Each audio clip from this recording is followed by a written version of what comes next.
பிரியமானவர்களே, உங்கள் யாவரையும் சந்திப்பதில் மிகுந்த மகிழ்ச்சி அடைகிறேன். இந்த நாளிலும் ஆண்டவர் இயேசு நம்மோடு கூட பேசும்படியாக விரும்புகிற காரியம் அன்பே பிரதானம். இதை உணர்த்து முன்னமாக அமைந்துள்ள ஜீவனுள்ள வார்த்தைகள் 1 யோவான் 4 அதிகாரம் 7 மற்றும் 8 வசனத்தில் இருக்கிறது. அதை வாசிக்கிறேன். பிரியமானவர்களே, ஒருவர் ஒருவர் அன்பாக இருக்க கடவோம். ஏனெனில் அன்பு தேவனால் உண்டாயிருக்கிறது. அன்புள்ள எவனும் தேவனால் பிறந்து அவரை அறிந்திருக்கிறான். அன்பில்லாதவன் தேவன் அறியான். தேவன் அன்பாகவே இருக்கிறார். தேவன் அன்பாகவே இருக்கிறார். ஆகவே அன்பை நீங்களும் நானும் வெளிப்படுத்த அழைக்கப்படுகிறோம். இந்த உலகத்தில் அன்பே பிரதானம். அன்புக்கு மிஞ்சினது இந்த உலகத்தில் வேறு எதுவுமே கிடையாது. நிக்கோலஸ் என்கிற மிஷினரி இந்திய தேசத்தில் ஆண்டவர் இயேசுவின் அன்பை அறிவிக்கும்படியாக வருகிறார்.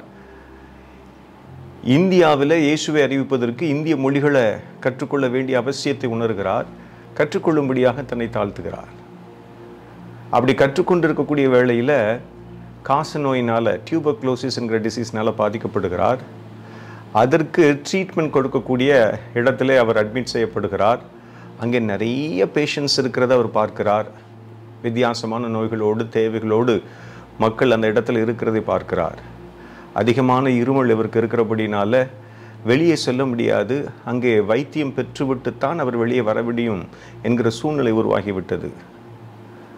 அவரும் அந்த இடத்துல எப்படியாவது சுவிசேஷத்தை அறிவித்து விடலாம், அந்த மக்களுக்கு சுவிசேஷத்தை அறிவித்து விடலாம் என்று சொல்லி எண்ணத்தோடு தன்னுடைய கைப்பிரதிகளை கொடுக்கிறார், புத்தகத்தை கொடுக்கிறார். தன்னால் முயன்றதை முயற்சி செய்து பார்க்கிறார். தன்னால் முடிந்ததை முயற்சி செய்து பார்க்கிறார். இயேசுவின் அன்பை அந்த மக்களுக்கு அறிவித்து விடலாம் என்று சொல்லி. மொழி அவர்களுக்குள்ள இடையூறாக இருந்தபடினால ஆண்டவர் இயேசுவின் அன்பை அந்த மக்களுக்கு அறிவிக்க முடியலை. மிகுந்த வேதனையோடு இருக்கிறார். அதிகாலையெல்லாம் எழுந்து இருமலோடு கஷ்டப்பட்டு கொண்டே இருக்கிறார். ஒரு விஷயம், அதிகாலையில் எழுந்து அவர் இருமிக் கொண்டிருக்கிற வேளையில் தூரத்தில் படுத்திருந்த ஒரு முதியவரை பார்க்கிறார். அவர் எழுந்திருக்க முயற்சிக்கிறார், எழுந்திருக்க முடியவில்லை. ஆகவே சிறுநீரகத்தை தன்னுடைய படுக்கையிலே கழித்து விடுகிறார். ஆகவே அங்குள்ள செவிலியர்களும் அங்கே சுற்றி இருக்கக்கூடிய மற்ற மக்களும் முகம் சுளித்து அவரை திட்டுகிறதும் வசைபாடுகிறதும் பார்க்கிறார். அதே போல் அடுத்த நாள் வந்தது. இவர் அதிகாலையில் இருமுகிற வேளையில் அதே ஒரு முதியவர் எழுந்திருக்க முயற்சிக்கிறார், முடியலை. அவர் அழுது கொண்டிருக்கிற வேளையில் இதை அறிந்த நிக்கோலஸ் என்கிற மிஷினரி நேராக அந்த மனிதனுக்கு அருகாமையில் சென்று அந்த மனிதனை தூக்கி சென்று அவனுடைய நேச்சர்ஸ் ஃபர்ஸ்ட் கால், சிறுநீர் கழிப்பதற்கு உதவி செய்கிறார். தன்னுடைய படுக்கையில் மீண்டும் கொண்டு அவரை படுக்க வைக்கிறார். அந்த முதியவர் இந்த அன்பு மிஷனுடைய கைகளை பிடித்து கொண்டு மிகுந்த மகிழ்ச்சியோடு நன்றி செலுத்துகிறார். இதை எங்களோட மக்கள் எல்லாரும் பார்க்குறாங்க. பார்த்த மாத்திரத்தை அடுத்த நாளே அவரிடத்தில் நேராக வந்து துண்டு பிரதிகளை வாங்கி கொண்டு, புத்தகங்களை வாங்கி கொண்டு இயேசுவின் அன்பை குறித்து கேட்கும்படியாக தங்களை அர்ப்பணிக்கிறாங்க. அந்த மிஷினரி யோசிக்கிறார், இங்கே வந்து பல நாட்களாக முயற்சி செய்தோம், எதுவும் நடக்கவில்லை. ஆனால் ஒரு சின்ன செய்கை இவ்வளோ பெரிய மாற்றத்தை உண்டு பண்ணுமா என்கிற ஆச்சரியம் அவரை ஆழ்த்தியது. பிரியமானவர்களே, அன்பை வெளிப்படுத்தினார்.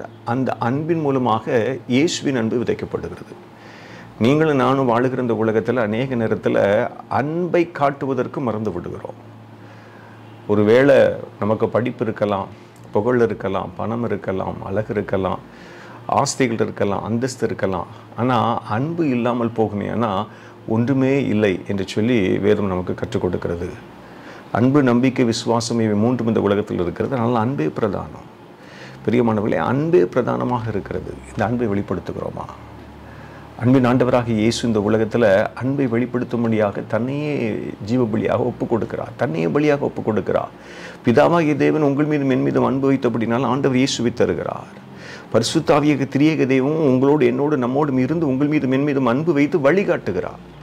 நம்முடைய திரியேக தெய்வங்கள் நம் மீது அன்பு வைத்தார்களே, நீங்களும் நானும் அன்பை மற்ற மக்கள் மீது வைக்கிறோமா? அன்பை வெளிப்படுத்துகிறோமா? ஆண்டவர் இயேசுவிடத்தில் நம்மை தாழ்த்தி அர்ப்பணிப்போம். தேசப்பட்ட கேட்க போகிறோம். ஆண்டவரே, அன்பே பிரதானம் என்பதை காண்பித்துக் கொடுக்கிறீர். அந்த அன்பை வெளிப்படுத்த எங்களுக்கும் உதவி செய்யும் என்று சொல்லி கேட்போமா? கண்களை மூடுவோம். அப்பா, நாங்கள் நன்றி செலுத்துகிறோம். இந்த நேரத்திலும் உடைய சமூகத்தில் வரும்படியாக கர்த்தர் கொடுக்கிற கிருபைகளுக்காக நாங்கள் நன்றி. அன்பே பிரதானம் என்பதை எங்களுக்கு காண்பித்துக் கொடுக்கிறீர். நன்றி செலுத்துகிறோம். நீங்கள் வெளிப்படுத்தினது போலவே ஏசப்பா நாங்களும் அன்பை இந்த உலகத்தில் வெளிப்படுத்த எங்களுக்கு உதவி செய்ய வேண்டும் என்று சொல்லி கெஞ்சுகிறோம். அதன் மூலமாய் வரக்கூடிய அற்புதங்களையும் அடையாளங்களையும் நாங்கள் பெற்று அனுபவிக்க எங்களுக்கு உதவி செய்யுங்க. இணைந்திருக்கிற அன்பு பிள்ளைகளுக்காக, குடும்பங்களுக்காக, சகோதர சகோதரிகளுக்காக நன்றி.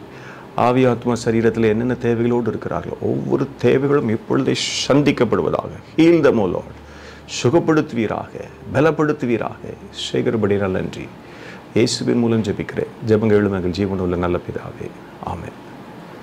Thank you. God bless you all.